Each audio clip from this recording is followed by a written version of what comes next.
A pioneer in law, Jane BOLIN was the first Black woman to attend Yale Law School in 1931. In 1939, she became the first Black female judge in the United States, where she served for over 10 years. One of her significant contributions throughout her career was working with private employers to hire people based on their skills, as opposing to discriminate them because of their race. She served on the boards of the NAACP, the Child Welfare League of America, and the Neighborhood Children Watch Center. Thurgood Marshall, the most influential figure in the destruction of Jim Crow. While other civil rights leaders organized sit-ins, marches, and boycotts, Marshall attacked injustice and inequality in the court. As the NAACP's lead attorney, he traveled to the South, representing poor Black defendants in criminal cases and battling against racist white jurors and judges. Thurgood Marshall became the first Black Supreme Court justice in 1967.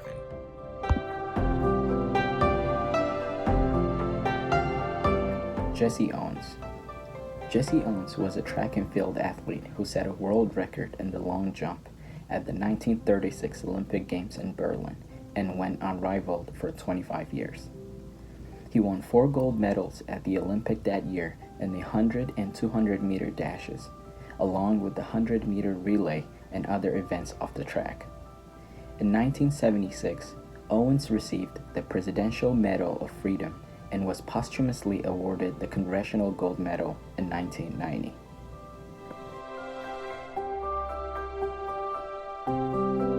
After being diagnosed with cervical cancer at the Johns Hopkins Hospital in 1951, a sample of Henrietta Lacks cancer cells were taken without her consent by a researcher. Although she died of the disease at the age of 31, her cells would go on to advance medical research for years to come, as they had the unique ability to double every 20 to 24 hours. Her cells have been used to test the effects of radiation and poisons, to study the human genome, to learn more about how viruses work, and played a crucial role in the development of the polio vaccine. Shirley Chisholm. Congress is more diverse now than it ever has been. However, when Shirley Chisholm was attempting to shatter the glass ceiling, the same could not be said. During the radically contentious period in the late 1960s, she became the first Black woman elected to Congress. She represented New York's 12th district from 1969 to 1983, and in 1972, she became the first woman to run for the Democratic Party presidential nomination. Before Rosa Parks refused to give up her seat on a bus in Montgomery, Alabama in 1955, there was another brave little girl who was only 15 years old who also chose to not sit in the back of a bus, and her name was Claudette Colvin. Exclaiming her constitutional right to remain seated near the middle of the bus, Colvin ultimately challenged the driver and was subsequently arrested. She became the first African-American woman to be detained for her resistance as a result of simply sitting in a seat of her choice.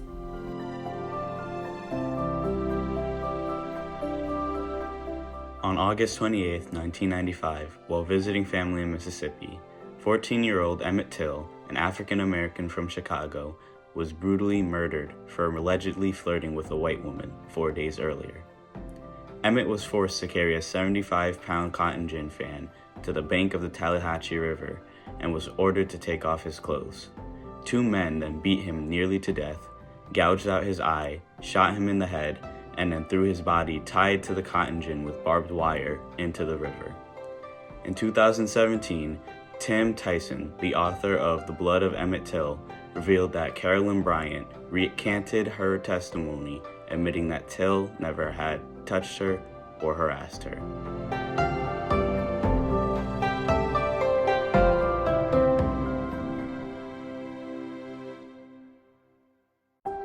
Ruby Bridges probably had no idea that the bold act she committed in 1960 would set off a chain reaction leading to the integration of schools in the South. She was just 6 years old when she became the first African-American student to attend William Frantz Elementary in Louisiana at the height of desegregation. She is now the chair of the Ruby Bridges Foundation, which was formed in 1999 to promote the values of tolerance, respect, and appreciation of all differences.